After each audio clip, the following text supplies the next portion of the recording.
Good evening, everybody. This is Lloyd Auerbach speaking, Professor Paranormal, and welcome to another session of Ask Professor Paranormal.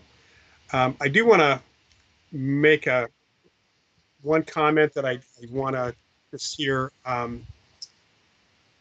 for a good friend of mine. I found out had passed away. It's an old friend of mine. He passed away last Tuesday. I believe it's the date. His name was Lee Spiegel. If you are a fan of Coast to Coast, you might have heard his name mentioned on that last night or the night before. Lee was the host of a show called The Edge of Reality on the UNX radio network. But I knew him back since 1982 when he had a show actually at NBC Radio, NBC AM radio in New York City. well, The Edge of Reality. It was a Sunday night show covering all aspects of the unexplained. I was working at the American Society for Psychical Research at that time. And I ended up on his show multiple times in the time before I came out to California, and even after that in late 83, 1983. This was a late Sunday night show, was highly rated, and it was kind of a fun thing to get to know Lee and know him over the years. So I've done many interviews with him over the years. So this is, I think of this episode as being in honor of late great Elliot Lee Spiegel, whose name, if you're into UFOs, should know his name from that as well. Anyway, just had to mention that just because I heard it. It's just such a recent thing. Yeah, thank you, Brian. Um, he's the third person in the paranormal that has gone away from in my life in the last month, as it happens. These things come in threes. So anyway, let's uh, let's get into it tonight. And thank you everybody for joining again. So for those of you who might be new, if you are, kind of my typical preamble to tell you that this is a good place to ask questions about psychic phenomena, the paranormal. I can sort of address my own interest in minor interest in UFOs and other things. This is really about parapsychology, about apparitions, hauntings, poltergeists, ESP, psychokinesis, parapsychology research, remote viewing. There's a number of things. And for those of you who did not come last time, there are a couple of places for you to download materials. Actually, I just added a second one. So the first one has 4 documents, including topics list, things you can possibly ask questions about, an article on psychic detection, and a couple other items as well. So that is a link is simply tinyurl.com/askprofparanormal. You can see that over on the side. That's the topics list. There is a passcode. It is chocolate, all in capitals. The second, which I just uploaded a couple of days ago, are audio files. They're about an hour interviews each. They're an hour files each in MP3. It's Ask Prof Paranormal 2. Same passcode as chocolate. And these are interviews I did with 3 of my colleagues, people I've worked with over the years, probably about 15 years ago. There is a discussion I had with Pamela Ray Heath, who is an author of a couple of books on psychokinesis, very extensive books on psychokinesis. One called The PK Zone, the other is called Matter Interaction, and that's on psychokinesis. There is a 1-hour session of these. This was called Professor Paranormal Presents. Annette Martin, who was a psychic and medium I worked with for many years until she passed away in 2011. And the third is with another psychic. And I have to say the one with Annette Martin, by the way, is about the Moss Beach Distillery, the cases that we've dealt with together quite a bit over the years. The third is with a psychic who at that time, her name was Neva Turnock. She did change her name to Ankasha Amati. I worked with her since the early 2000s. She also worked with Annette Martin.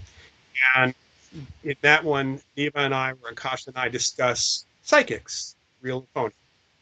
Okay, so feel free to download those. Those are free. You can tell your friends if they want to get those as well. So, question we have here: what is my opinion of Gary Schwartz and his soul phone? Is it credible? What do you think of it? Gary. I don't know how much Gary's directly involved in the soul phone. I know that with Julian Isaacs, one of my old colleagues from JFK days, and we discussed some ideas about utilizing various types of technology for a non-physical entity, a ghost, or the unconscious human being to interact with. Think of it as breaking a photoelectric cell. I'm not sure of the specifics of the soul phone, but I do know that the beginnings of this are to try to let, as much as they do EVP, it'd be better if there was a more controlled way of doing this. Because EVP is always subject to interpretation when you listen to it. So with the idea of a soul phone, it makes sense to have something that potentially a non-physical entity, an apparition, can interact with, a spirit can interact with. The interaction with EVP is psychokinesis. It's mind over matter. So it's the same thing here. The bigger question is always going to be, is there an experimental effect? I mean, who's actually affecting this? So that's a question that's, uh, I haven't seen any full data on whether they've been testing it and any of that. Uh, just generally, I think we're all in a wait and see mode at this point. See what kind of controls they put on the device. I know the goal is actually to have something that gets more than just the interruptions, which would be like dots and dashes code. So I know that's the goal eventually. It'd be nice to actually have some. All right, Paul, what do you think of the latest episode of the WGF? That's my friend Liz Enkin's podcast. Just happened to be Ryan's daughter with Sally Ryan Feather. I haven't listened to it yet, but I can tell you that Sally, I've known Sally for many years, and any interview with Sally is going to be a good one. Or she can speak to her parents' work in parapsychology as much as anything else. She co-authored a couple of books, one of which was called The Gift, about spontaneous psychic experiences, something her mother was heavily interested in. And there's also a recent book uh, culling together letters to and from J.B. Rhine during the time that he was doing research, which is a very interesting book as well. Okay, J.P. Savoy, what's the protocol methodology served by a medium with the Reb Family Foundation? Okay, um, there are, if I recall correctly, because I'm not directly involved in this program, but there are 5 readings that a medium has to do. This is after filling out an application. It's a lengthy interview that's conducted by one of the other certified mediums, as well as someone else from the foundation. That person, that person being tested as well.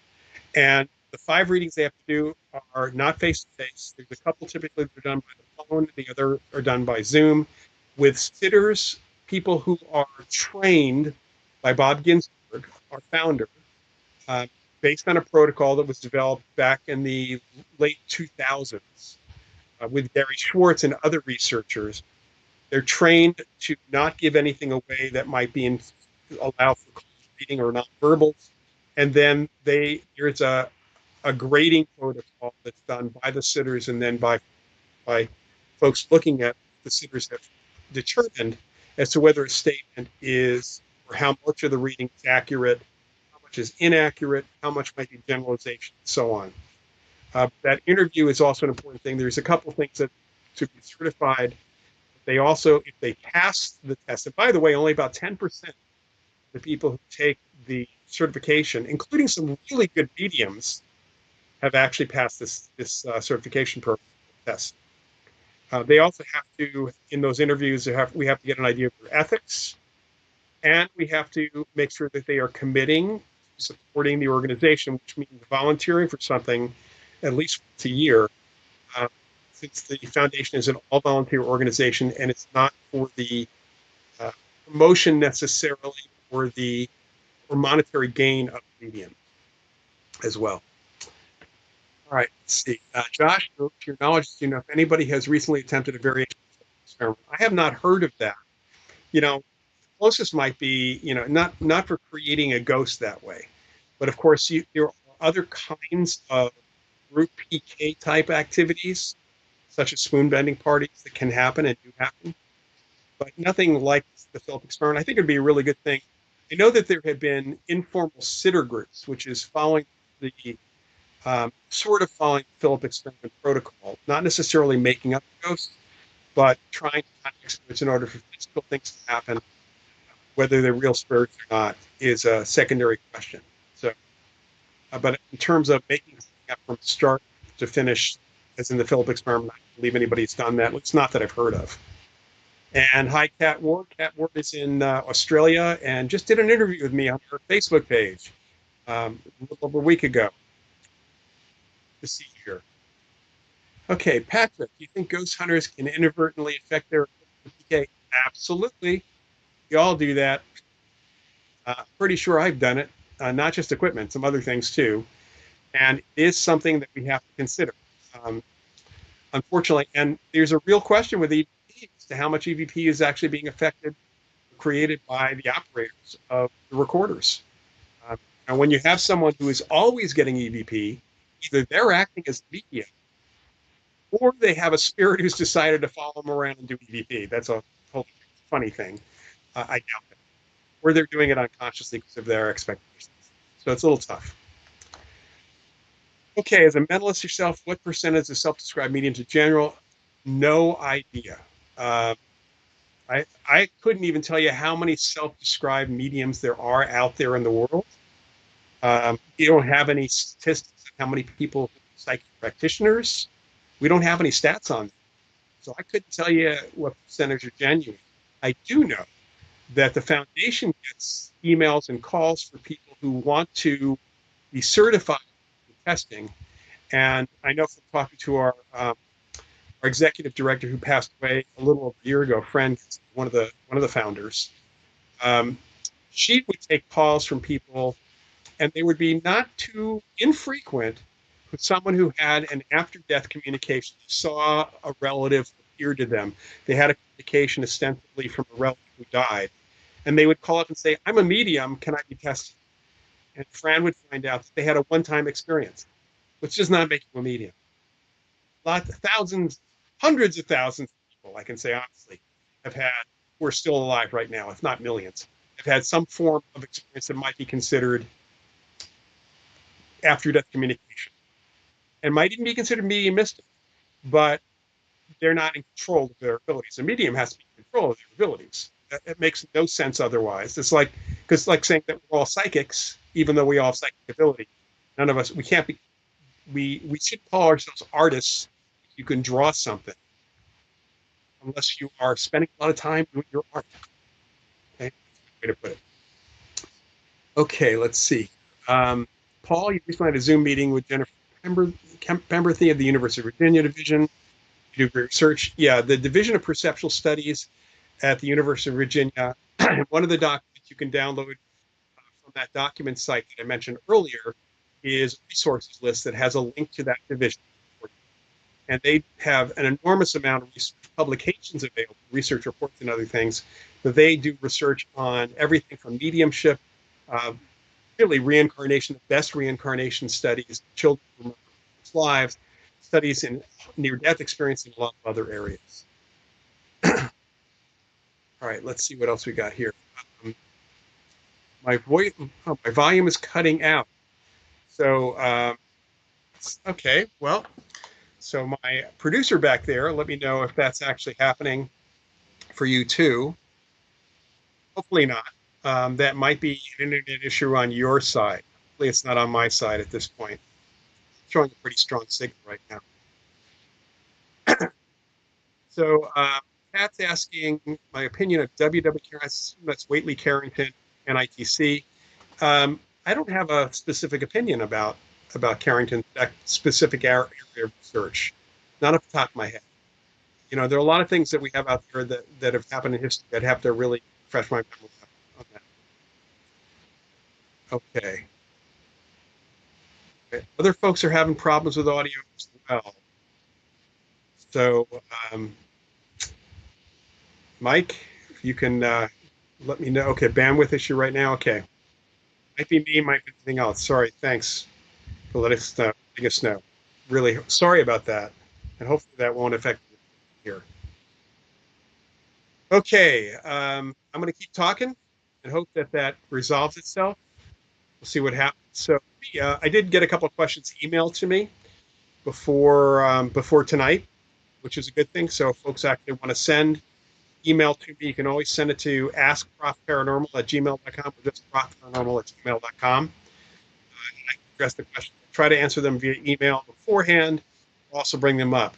So one of the questions I got was, why are people so afraid of ghosts? This came actually from someone who communicates with a ghost regularly, an apparition regularly. And the apparition was wondering why people are so afraid if he appears to people who actually have asked for that. Um, and the answer is cultural, totally cultural, right? And because of pop culture, that's why, and ghost stories, we're kind of, and religion, all of those things make us afraid of ghosts or make us think that ghosts or spooky. The other side is just simply the surprise factor. People might be wanting to see a ghost, especially a specific person, probably doesn't expect, deep down, doesn't expect that spirit to really appear. So the appearance could probably freak people out. That's not an unusual. All right, let's see what question we have here. I've seen a number of interviews with exorcists who describe their experiences with alleged demons. I have not worked with such people or talked with them specifically. I've talked to Keith Johnson, who's done that kind of investigation, and he has admitted that he's only had a couple of cases over the many decades he's been doing this that he even considered demonic.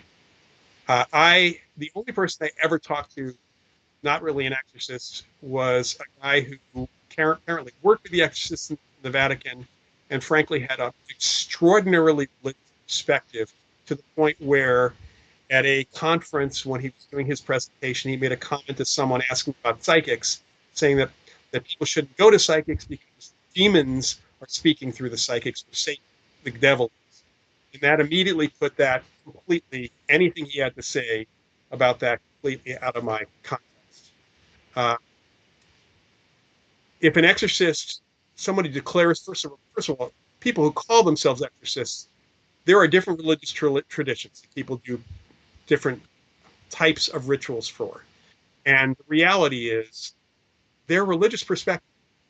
I've had people who are highly religious tell me that they have a demon in their house, and on investigation, sometimes you find there's a normal explanation, not even a need for anything at all other than explanation. In other instances, they assumed it was demonic simply because it was a ghost, and that's what people expect.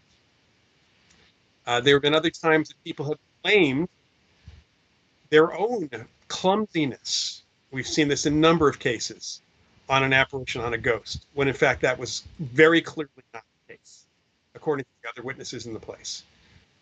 So in parapsychology, the idea of a demon in terms of religious context that you're talking about with exorcism is some kind of entity that is of the devil, of the dark side of things, but basically of God. So basically, God created angels. God, at least this is the mythology. God created angels. God created, and the angels fell and they became demons. We don't deal with God because God, if anything that is godlike, is technically out of the realm of science altogether. Can't be. However, again, in the cases we've dealt with the rarest of exception, the phenomena is not evil, certainly not malevolent. I hate often misinterpreted, but I will say sometimes bullying or obnoxious or frankly an a-hole sometimes. Now, this is what people are. People sticking around after they're dead. They don't change personality, and some of them are not. I Most people calling themselves demonologists have no clue because they haven't done religious studies. They don't really know what they're talking about. They're just following what they see on TV. People who do exorcisms or doing rituals. Sometimes the rituals can be helpful, but we've seen people die, children especially, who are supposedly possessed, have died in exorcism deliverance rituals. That is criminal. That's basically my feeling for this. All right, and cat Zener card experiment and experiments. I assume you. So I don't know how that would kind of relate to ITC at all. Were those two separate things? I'm not quite sure. Um, let's say, Paul, you have a friend who is very religious. You've shown him cases of NDEs. He says he believes them. It goes against his religion. Just like you show them to a truly materialist, dogmatic scientist, they'll say it goes against science. You know, actually, frankly, um, subjective experience can't be dealt with by physical science. None of it can be. Right. Let's see. JP, have you ever heard of a discarnate describe the afterlife through a medium? Yes, a number of mediums have been in communication with discarnates, and they have typically described, well, there's two things here. One, very pleasant environment in general, although they do describe that when you die, you yourself do a life view of sorts, as sometimes happens in your death experience, and you are confronted with the good things you did in your life and the bad things you did in life. So you may actually not be happy with some of the things you did. That's something. But the afterlife is pretty much portrayed as similar here. However, most of the mediums I've talked to, and even during their sessions when they're doing this, will say that the spirits can only describe things in terms that the medium, as a living person, can understand. So if the afterlife is so different that there's no language or even conceptual imagery that can be shown to that medium that would allow the medium to understand what the afterlife is like what being without a physical body is like, then we can't get that description. And from my perspective, it's more likely that the afterlife is too different for any living human to completely comprehend than what can be portrayed. So we come up with very simple imagery of that we can understand, a metaphor in essence for that. Okay, so we have a little low, and hopefully, I see that Kelly is saying that there's still sound issues. I'm hoping they clear up. Um, yeah, bandwidth issue at the moment. I'm hoping it's not my bandwidth. It doesn't appear to be what I'm seeing here, but who knows where it actually is. Anyway, let me go on to another question that came up earlier in an email, which is a question about a past life reading. This was a psychic healer who gave a reading to someone and told her she had been a particular religious figure in a past life. But there were several issues here. The first issue was the figure was still alive when she was born, in fact, for many years after she was born. And I've heard similar things on occasion as well. Um, and in essence, past life readings have to be taken with a huge, not a grain of salt, I'd say a boulder of salt. Psychic giving you a reading about a past life, maybe I think you can take it as a metaphor for something in your life, maybe interest in things. But number one, there's no way you have no memory of that past life at all. And hypnotic regression is a whole different issue. But if you have no memory of that past life at all, anybody can tell you anything and make it sounds great. And maybe they're telling you what you want to hear. I would not consider a past life reading to be very psychic or even useful part. Interesting, fun, but not useful, especially if they're telling you used to be somebody who was alive when you were born. The other thing about the psychic doing that is that someone can be, you're a psychic practitioner who are really good at a couple of things. Maybe they're really good at doing healing. Maybe they're really good at psychometry, where they can hold objects and get really good information about that. But they're not good at communicating with spirits as much as they might want to. They can't at all. Maybe they can't even see spirits. They can't connect with the past life of yours because that's not what they do. In fact, I haven't heard of any psychic really do that in any way they can be tested in any way, shape, or form. So it's psychics are like artists, like musicians, are not good at everything, no matter how much they want to be, and no matter how much they tell their clients they can be. That's important. All right. So Kat's adding more about the bit about Carrington. Whately Carrington called the cards boring, arid, and lifeless, and that is true. Yeah. Okay. So in that case, we're talking about that in relation to many researchers back then. Uh, yeah, Zener card. There's a basic problem in what we call forced choice experiments, where a person has only a few choices. So here were the ESP cards. You had 5 symbols to guess from. Very neutral, no emotion to them at all. And that was for a number of reasons. That was to avoid bias and such. But people get bored with those. It's not just the cards were lifeless, because they are. Um, they're more intellectual than emotional. And we know the psychic abilities are often emotionally bound. But there are also biases that people have. There was a researcher named Ronald Rose who spent time, uh, J.B. Ryan sent him to Australia for the Australian Aborigines, and ESP cards are no good. So they used cards with Australian animals. Those worked really well because there was a connection that they actually had, psychically and otherwise, emotionally. Right? So ITC is a different topic completely here. So let me that kind of spills into the next question from Josh.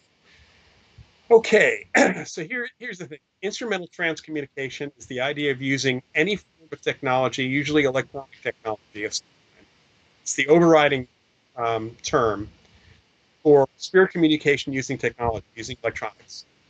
And basic problem we have with any electronic communication is whether it is one for one, is there a spirit present at all? So how do you know that effect on that device was actually from a spirit versus, and we have data on this. We've done a lot of testing in the lab over the years showing that the unconscious minds of living humans can affect technology, can affect electronics. ITC, electronic voice phenomena, is an effect of a consciousness. It's a spirit's consciousness, directly on the device. If spirit or a living person's consciousness is affecting a material object like a device, that's called psychokinesis. It's PK. Whether a living person does it or not, it's still mind over matter. Either way. So there's a concern, and this is also another, and even in those experiments with random number generators, where we don't know whether it's the person who's being tested or the experimenter who's affecting the device, it's called experimenter effect. We don't know exactly who's doing it. When you've got somebody in a group, I've heard this from many groups over the years, who always gets EVPs regardless of where they want. There's a question about whether that individual is involved in the process. And you're asking, Josh asked about testing.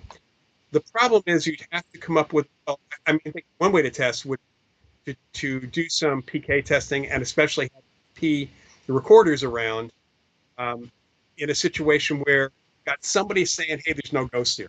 Basically, you need some human detectors like psychics, mediums who can detect, who can say it's present, something else that indicates there's a spirit present. I've actually talked to people occasionally who've told me that their person at the TVP even gets it in their own home. So that would mean your spirit's following them around. That's about the only other way that that's possible. It's not them who's doing it. So it is a question we have with mediums. Is the information coming from an actual spirit, or is that medium just using psychic ability and pulling the information from the sitter, pulling the information from the information cloud, you might say, from the rest of the world? We don't really, we can set up controls such as Windbridge Research Center has done, which so far removes the sitter from the medium who's doing the reading. The medium only gets the tiniest bit of information, the first name of the spirit the sitter might want to contact. The sitter doesn't even have access to the reading at the time, nor is the experimenter who's connected to the medium at the time. That researcher only knows that first name as well. So it's really distance. So it would have to be super duper psi, super duper ESP, for that medium at that time to figure out who Sarah is connected to, and to get information, do a good reading connection with the Sarah that's connected to the sitter, whose relative Sarah was. That pushes the envelope of living person ESP alone without the spirit being involved. And you need something like that with EVP. But it's very difficult because that expectation of communicating with the spirit, I guess you'd have to lie to the individual that there are no, basically say, there are other spirits here, this is a haunted place, let's do some EVP, when in fact there's no indication that there are, and then tell them afterwards. So, okay, let's see what else I can talk about. I did get a question from someone about near-death experiences. Paul, you'll be happy to hear this one. About why a near-death experience would lead to psychic abilities. That there are a number of folks after their near-death experience seem to have developed various forms of psychic ability.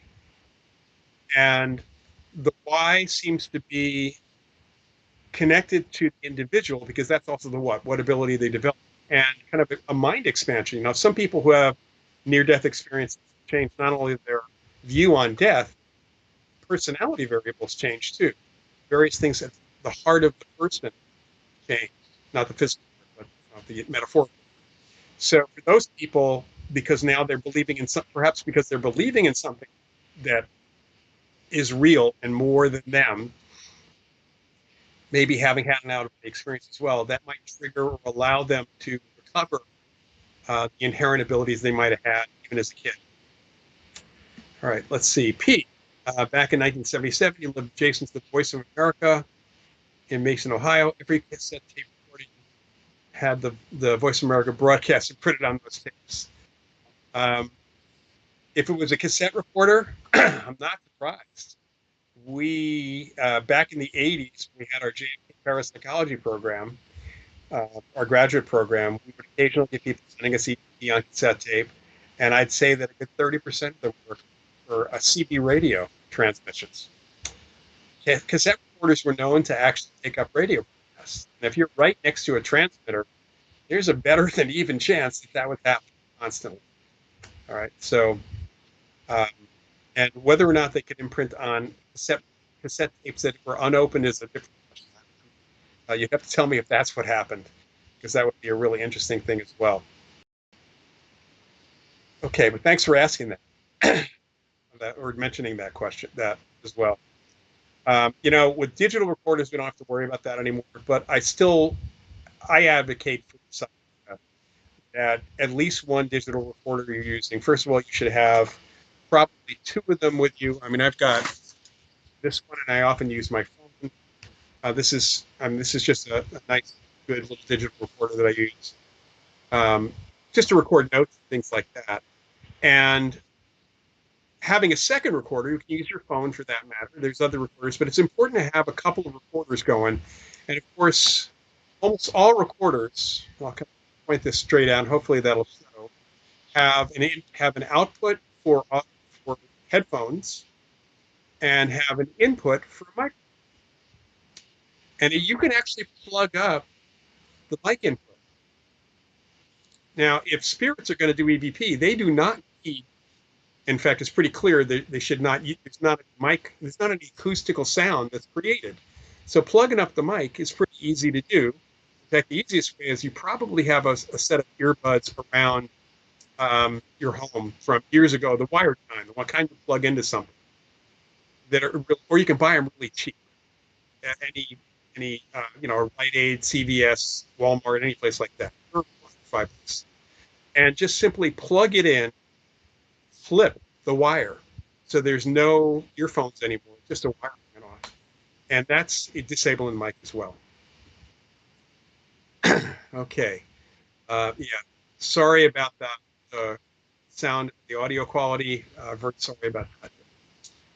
Okay, Tina, you missed the 80s. Yeah, I missed the 80s I missed the 70s to some extent, believe it or not. Some parts of the 70s anyway, the late 70s.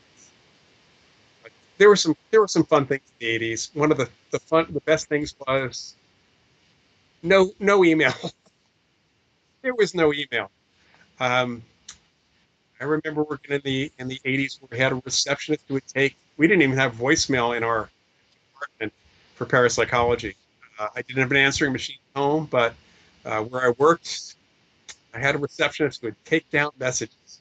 I even had for the Office of Paranormal Investigations from the late 80s through the 90s and into the 2000s, we had an actual answering service because we were getting called rather than a voicemail, because it made much more sense at that time. All right, Cat Word, what are your thoughts on Children's work?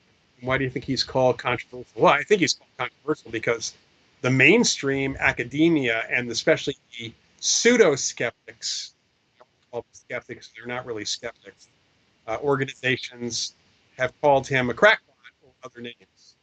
I think his work is good.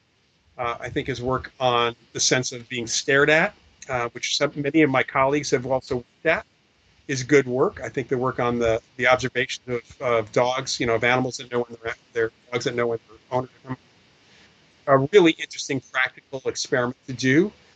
All of that is very good. I think I'm not quite sure how to put his theory of morphic or morphogenic fields. And to me, that almost is like the Force from Star Wars, and I got no problem with that at all. Um, it's theoretical, but frankly, he's controversial because he is supporting the work of consciousness and parapsychology that doesn't fit into the materialist view of the brain. That's mainly. Um, let's see. Persinger, I think, was controversial because he's challenging certain aspects of neuroscience, or he was challenging aspects of neuroscience, making more of a connection between us and the Earth's magnetic field, showing that there's other influences we actually have than just our personal interactions we've learned and so on in our biology. I mean, it is affecting our biology. So I think that was controversial as well. And it's really there are individuals in research in all fields that might be interested in this subject can't even admit it because there's such an academic prejudice, especially in the United States. Not as bad in other countries, but there you could actually end your career if you are at a major university in a department and say you're interested in parapsychology. I mean, if you look just simply at the response that Daryl Bem got when he published his paper on precognition experiment he did for a period of a couple of years, which has been called methodologically flawless, but logically impossible or logically ridiculous by people in science. That's ridiculous. The reaction to the paper, which was apparently fine methodologically, using statistical methods that are the basis of much psychological experimentation and analysis, there's a prejudice here, a heavy, heavy, heavy duty bias. Okay, JP, you must know Kenny Biddle. I do know Kenny Biddle. He co-taught a course with me twice. So how can he know you and claim he's never seen anything that would lead him to believe that genuine mediums exist? He's not really investigated mediums. He's been more into, or actually really looked honestly at the experimental research in parapsychology. The course that we taught was on critical thinking and the ways to approach things. Kenny is, I think, an expert when it comes to the technology, the equipment that ghost hunters use, and some of the methods that ghost hunters use. Specifically, that's where he's put a lot of his focus over the years. And while I think he's wrong in some of his conclusions on some historical cases because he doesn't have all the data, so he comes to a conclusion based on the data he does have, which makes sense. Um, he is incredibly useful, and I send people to his blog all the time if they're thinking about using any equipment at all that is promoted by ghost hunting TV shows, ghost hunting groups, or the manufacturers of these devices. I mean, he's the guy. He's one of two people. The other person is parapsychologist Steve Parsons, at the SPR in the UK, who wrote a great book called Ghostology. He's a guidebook to using equipment and investigations.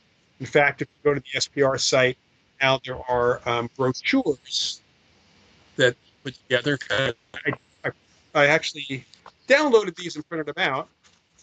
And there were these brochures that he produced based on his guidebooks that were talking about using equipment, comes from the different things, and they're free to download. It's the SPR site, which is again through the resources on the download document you can get on the we'll repeat this the link here to the site. You can download documents for free that I put up there. It's a resources document. All right, let's see. I have to go back here. Back up. I'm missing here. So Kenny hasn't done investigations with mediums, so he hasn't seen any mediums that are actually genuine. Um, that's Sheldrake's. The TED Talk folks have banned Sheldrake stuff. Russell Targ and a couple of other people. They've gotten better, I think, over the years. with more consciousness stuff coming out. Tina, your precog for baseball events returned today. Some videos of productive at bats. Has got the feelings. Okay. Just got Michelle's book, Is There Life After Death? Betty Kovacs and Huguenot both state the dead don't know they're dead and have to be told they're dead. That is not true. Um, I heard the same thing from Hans Holzer at a little conference that I did with Tony Cornell and Carlos Alvarado from the Parapsychology Foundation. Then I proceeded to talk about a case that I investigated thoroughly where the ghost clearly knew she was dead. Um, I, in talking with Tony Cornell, if you haven't heard of him, look him up in the SPR's Science Encyclopedia, again on the resources page on that link that you can download. And Tony was really focused on haunting, so residual stuff and poltergeist activity, but he hadn't really had any good apparition cases. Holzer apparently only had apparition cases with a few mediums who apparently those spirits didn't know they were dead. I've had cases where, according to the psychics, mediums, and the witnesses having any kind of communication with those apparitions that are present, some were arguing about being dead. I guess you could count that as not knowing they were dead, but I'm pretty sure that they knew it, just they were in denial. Others knew they were dead, but were afraid to move on. Still others didn't want to leave the place that they or family that they were attached to, but they knew they were dead. I think to say that indicates either that's the only kind of case you have researched or investigated, or you have, I'm not even sure where that could come from otherwise, honestly. Kelly, on the afterlife, you had a reading when you lost a son. He said he still paints, gardens, plays music. You practically don't understand how that is. He said we're not capable or meant to know. One of the things that happens with people with near-death experiences is there's a recollection of knowing a lot, knowing the universe, knowing the meaning of life, knowing so much, and then when you come back, that's all you know is that you know that you were out when you were on the other side for that moment, that you knew it all, but now you're back. You're not allowed to know or not to remember it. So there seems to be something that either prevents us. You may not be meant to know. There may not be a way to explain it to us what that is like. I think that I tend to, based on the mediums that I've seen doing readings and that I've talked to, I tend to look at the idea that is presented in the book, What Dreams May Come, by Richard Matheson, and the movie, What Dreams May Come, which is with Robin Williams and Cuba Gooding Jr. That on the other side, we might, our consciousness may create kind of a virtual reality for us that is whatever we want it to be, which could also be bad, if that's what you think. Okay, let's go down a little further. What are your thoughts about the sheep-goat effect? And why are some people afraid to study parapsychology? Well, thoughts about the sheep-goat effect is it's a repetitive, repeatable effect. Right? So this is going since the 1950s when Gertrude Schmeiler first named this. Sheep are people who believe in ESP, or believe in psychokinesis, and do better than chance, sometimes extraordinarily better. Goats are people who are disbelievers. They do worse than chance, sometimes significantly so. Like getting 0 out of a 25 ESP run again and again makes no sense, because by chance you should get close to 5 out of 25. 4 or 5. Getting 0 is as hard as getting like 15 out of that 25. You'd have to know the answers to avoid the answers, in essence. So I think that what's really interesting, this is back to the second question, some people are afraid to study things in parapsychology because of its implications. Some people are afraid of the implications because of their religious upbringing. Some people are afraid to look into it because of academia, in a field or in a department or in a job where even suggesting doing that study because people around them say it's all pseudoscience and ridiculous or impossible, makes it difficult for them to be there. I knew somebody who actually lost his job as an adjunct professor at a state university because of his interest in parapsychology. It was in a letter, actually, that his outside interest, he wasn't even trying to teach on campus. That was a problem. So, and there's a fear that anything that challenges the status quo, even in science, the scientific dogma, has serious implications. This is not just for us. There's other things in science people don't know and don't want to study. So, um, okay, let's see. Any thoughts on the sheet? Let's see. Have you ever seen a skeptic change his mind about the existence of science and such? Yeah, yeah.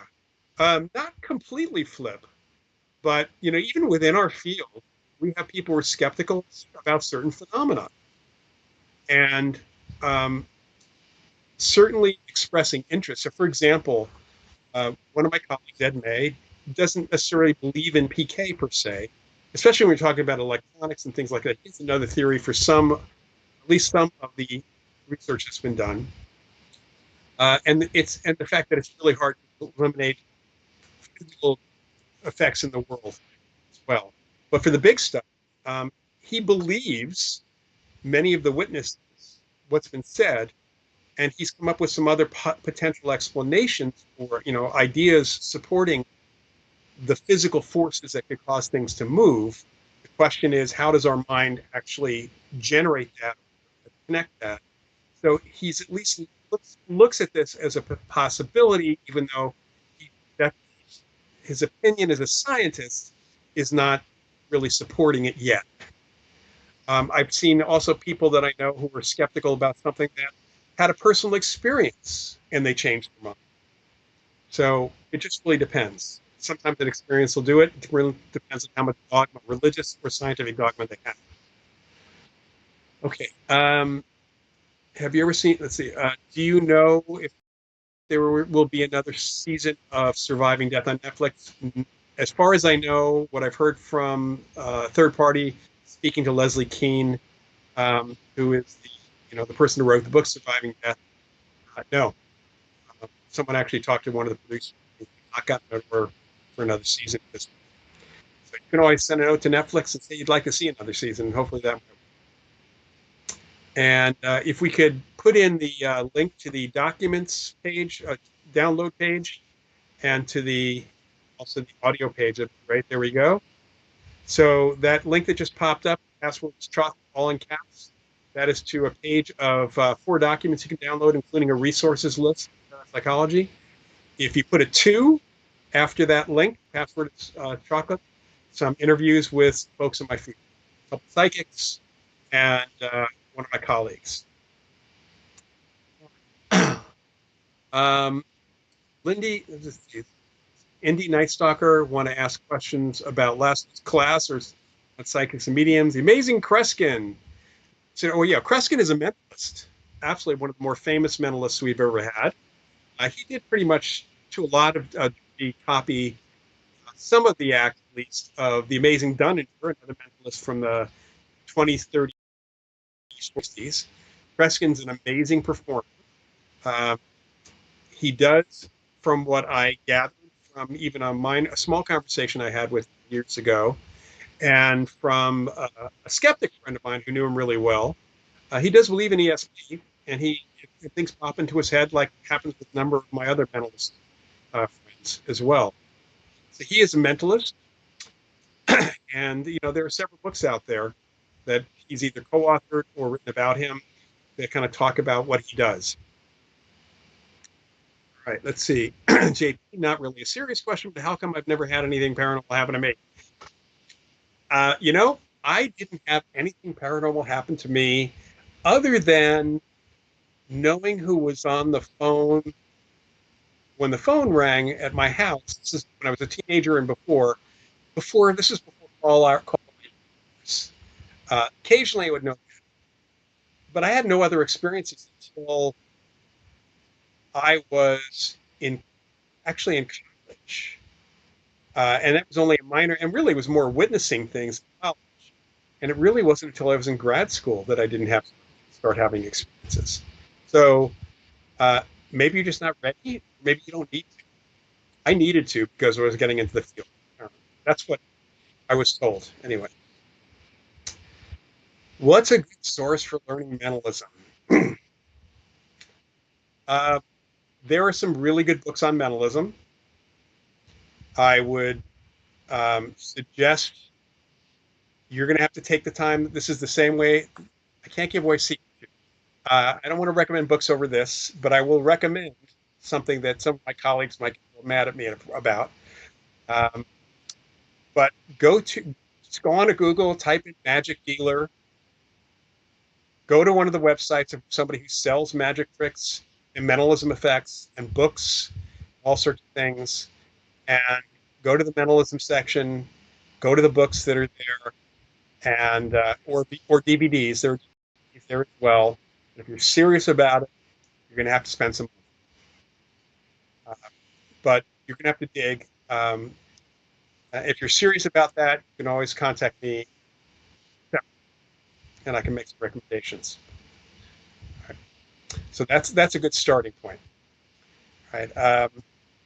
Tina, you met the amazing Cressing, nice and upbeat. He is one of the most upbeat people, even in his later years, that I've ever seen. And if you're interested in Creston at all, if you've never heard of him, type him into YouTube's search engine, look at some of his performances. Uh, Also, there's a movie called The Great Buck Howard with John Malkovich playing a Kreskin-like character. In fact, it's sort of based on Kreskin. So definitely, you want a little bit more about mentalism Kreskin, watch that movie. It's kind of a cool movie as well. I'm not sure where it is on streaming. I have a copy of it on DVD, actually. All right, we're almost out of time here. Let's see, most impressive paranormal occurrence I've ever witnessed. Wow, impressive. There are so many things that I've seen over the years.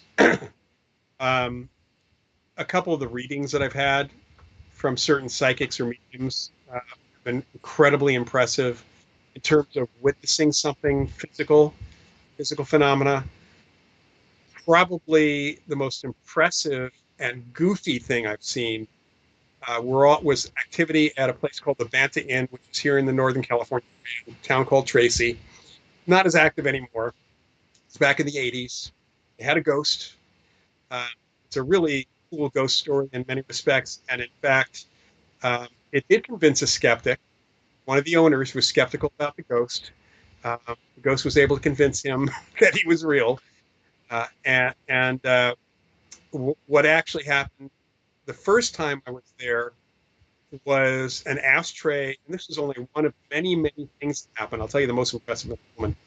But the ashtray, there was an ashtray in the bar right behind the producer and cameraman for hard copy. We're shooting an interview in the middle of the day with me at one end of the bar.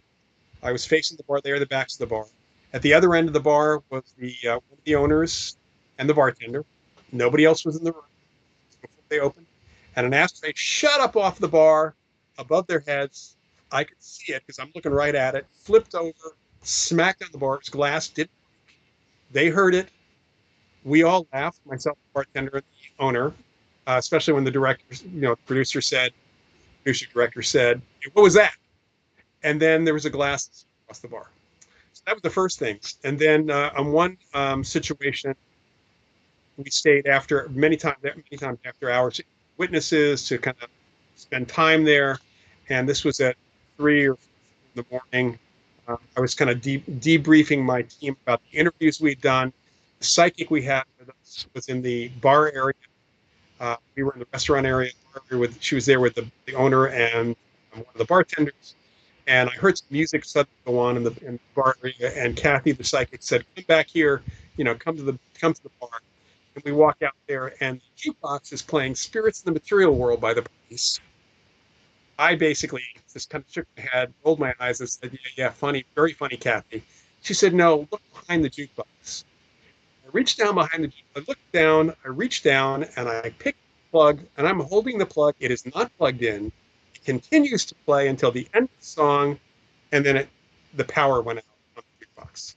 It doesn't have, I checked, it didn't have a battery backup. It wasn't anything that could have done that. Certainly not something that could have picked that.